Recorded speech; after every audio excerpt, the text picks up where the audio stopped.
When the sun comes up again, I want tomorrow to be the same as yesterday, and the next day to be just the same as that.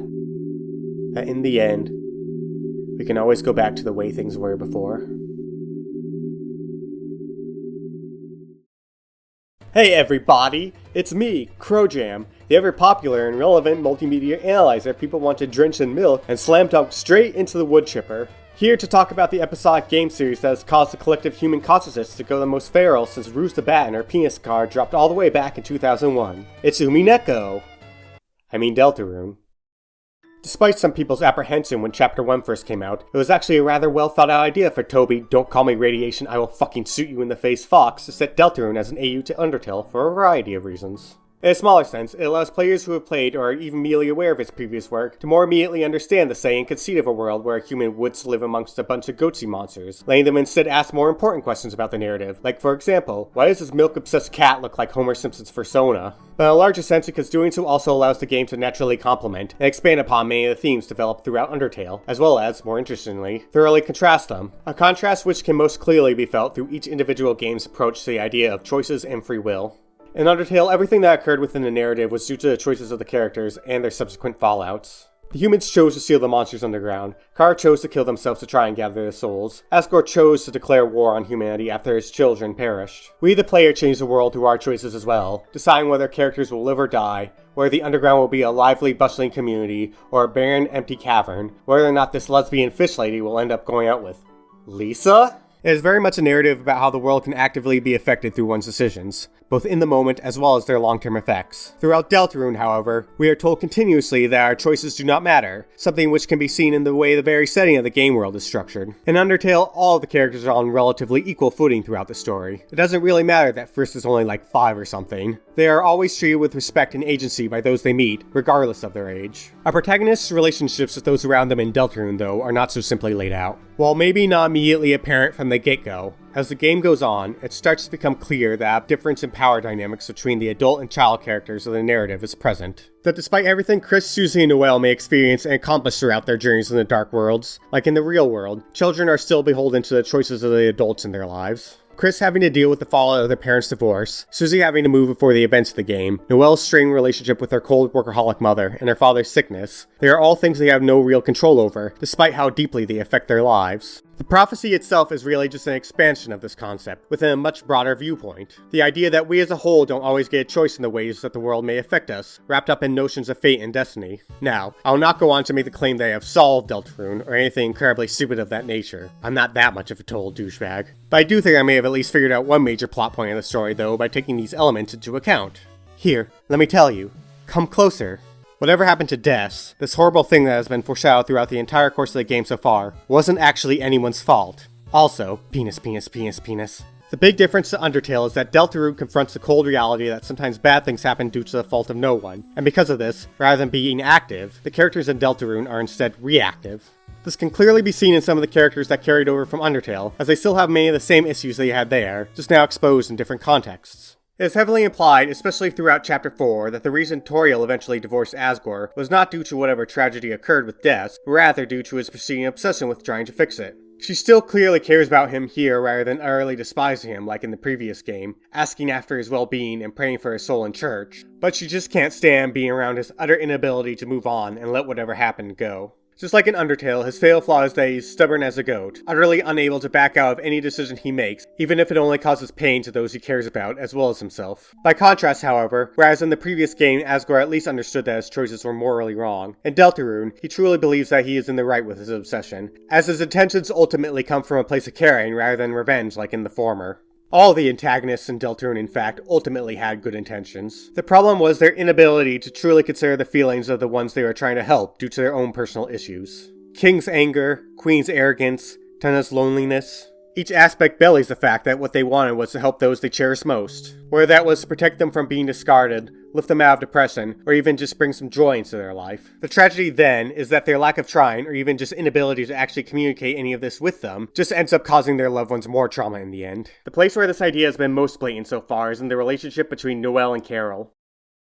Despite her utterly frosty exterior when first introduced, it is heavily implied through small instances throughout the narrative that beneath it, Carol genuinely cares about her family and those that are close to her more than anything else. Details such as the fact that she keeps everything important to her in her house, suggesting home is very important to her, and that she is helping Asgore keep a roof over his head when he is at his lowest, show a deep level of care, with the crash out she has over Shuji taking Dessa's guitar perhaps being the strongest evidence of such. We need to remember that when we meet Carol, she is at her absolute worst. Her husband is incredibly sick and may possibly even die, and the wounds of her oldest daughter going missing are clearly still fresh for her with how she treats Dessa's room like some sort of shrine that no one is allowed to invade. So much of her life is in a state of uncertain chaos that she copes by trying to completely and utterly control whatever she still can, managing her family with an iron fist in the same way she manages the town. Walking in on the town delinquent, messing around with one of her missing daughter's most precious belongings within what she considers to be her own sacred sanctum, likely came across as an utter violation and insult to everything she is doing to protect what she has left, causing her to go completely nuclear and not even consider anything Noelle or anything else might have to say to her in the contrary.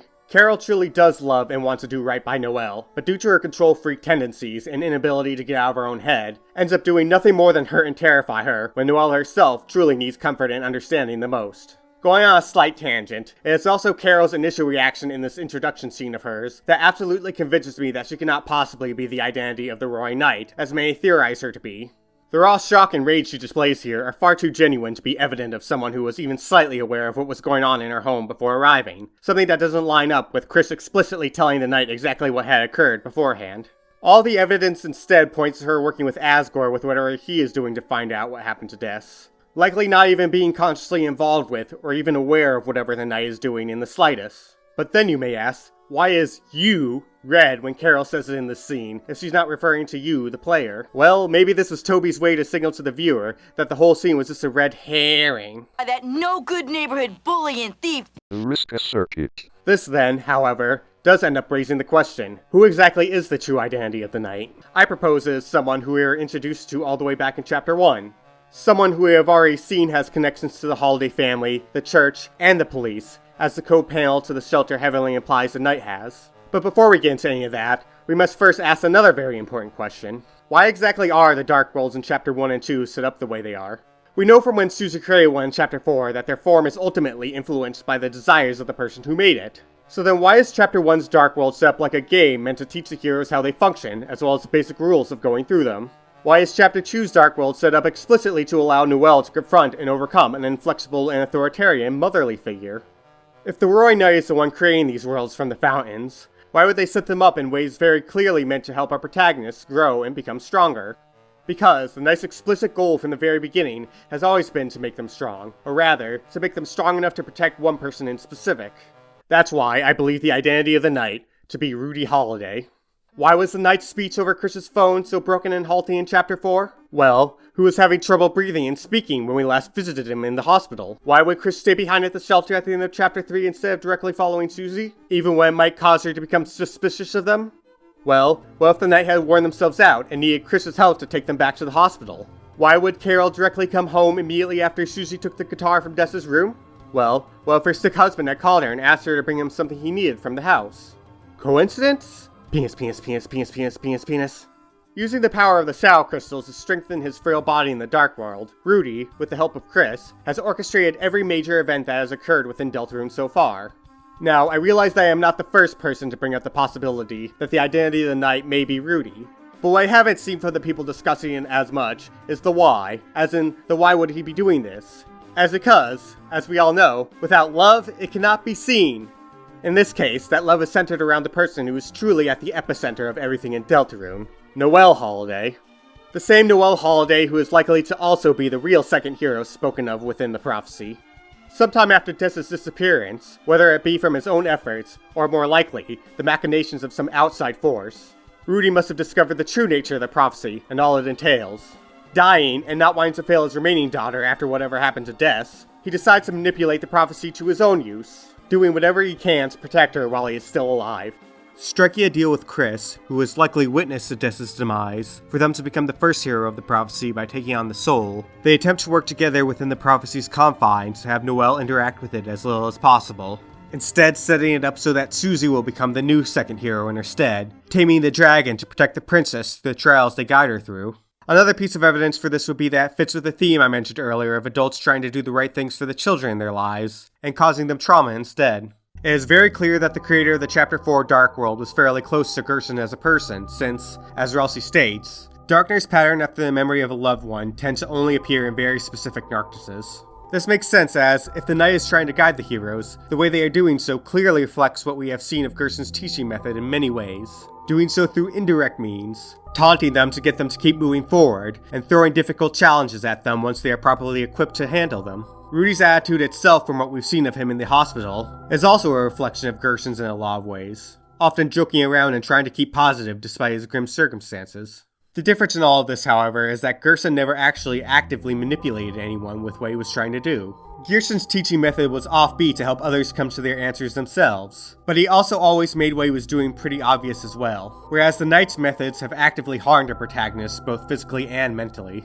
This lack of understanding is likely why Gerson was offered the Shadow Crystal in the first place, as the knight may have thought that Gerson would find it useful as a way to teach Susie and the others a hard-hitting lesson, despite the problems we have seen it cause with Javelin especially Spampton. We also see directly in Chapter 4 that Gerson's method has its own limits when it comes to helping others, with his son Alvin lacking any confidence in his own writing skills due to his father never coming to see him preach at church, despite Gerson just wanting to show him that he didn't have to try and live up to him and could be his own person, by not going and putting that pressure on him. It is only once he tries to be direct with Alvin through his letter that he is able to let his true feelings be known.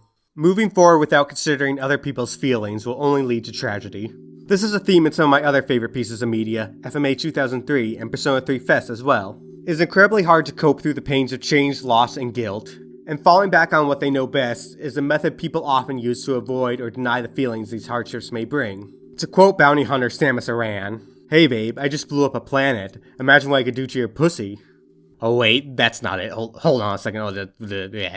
We are all bound by our experiences. They are the limits of our consciousness. But at some point, it is necessary to stop, stand back, and look at the harm trying to bury and run away from one's own emotions actually causes. The true tragedy of the Weird Root, if Rudy is the knight, is that despite wanting to protect her, Carol's parenting leaves Noelle without any defense against the player due to her domineering actions ingraining a subservient attitude within her, and Rudy's actions put her in the situation of being exposed to the player's influence in the first place. In order to truly protect them, like Gerson in his letter, it is necessary to be fully candid with your loved ones, swallowing and accepting all of your grief and fears, and moving on. Sometimes, your mom lives out the average Tumblr user's dream and fucks a skeleton, and honestly, you just need to accept it.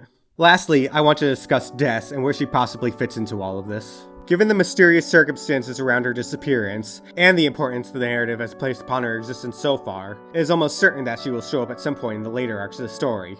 The question then is, if not that of the knight, what role within the prophecy will she play? In her case, I find it most likely that Des will be the angel. The Holiday family has already been associated with angelic imagery several times within the narrative so far, and given the similarities between how each respective game gives them a near-mythical status within, as well as being major catalysts for their respective plots, in a more meta sense, it would also work incredibly well in parallel as well as in contrast to Azrael being the angel in Undertale. The contrast here being that in spite of all the grief and pain it caused in the moment, and the unfortunate circumstances that would come to arise from it later, Azrael's death was still fully accepted by the inhabitants of the Underground, whereas with Des, it almost feels as though she is being deified by the cast of Deltarune, acting as though everything will go back to the way it once was if she were to come back. It was Azrael himself who slyly worked throughout the background of Undertale to be brought back into existence, while in Deltarune, it seems that everyone other than Des herself is secretly trying to bring forth their return through less than savory methods, finding her likely even being the secondary goal of Chris and the Knight themselves. Within each chapter of Deltarune, there is an unused script containing the dialogue of a character who seems to be trapped somewhere within the game's code. If this is Des, as it is very likely to be, it is evident that she too wants to be saved. But one must ask, does she want it to be through the expense and pain of her loved ones? To be saved more so for the memory of things that once were, rather than for she herself as a person? Maybe this angel's heaven we are supposed to banish is the idea that everything would be better if it were to go back to the way it used to be. I've seen this idea of going back to the good old days become a source of hatred and trauma in my country in particular, but the truth is, the past was actually kind of terrible for a lot of people. It was because of established expectations of society that Burley felt useless as who he was, and felt he needed to pretend to be someone he was not to have value. It's because of old prejudices that the light of a beautiful soul like Susie's was almost put out, isolating herself and becoming a bully to protect herself from the judgment of those who have only ever been taught to analyze people on a surface level. The past may not have even been as happy as the game initially wanted to make it seem for characters like Chris and Noelle, with Chris seemingly feeling a deep sense of isolation and otherness due to not being a monster like the rest of their family, and Noelle constantly struggling with anxiety and fear when spending time with others. Things will always change outside of our control, but, at the very least, we can choose how we react to those changes. When I said before that your choices may not matter in the grand scheme of things, they do matter to those who choose to help. Even when things seem to be at their worst, we can be a beacon to others by simply being there for them, noticing when they need a hand, or listening and relating to whatever struggles they may face. Just showing someone some kindness can have a real effect on their life, as well as your own as they begin to return your kindness in turn. You probably aren't going to change the world, but you can still bring comfort and joy to those around you who would otherwise be suffering alone. And, just maybe, that's something far more important in the end.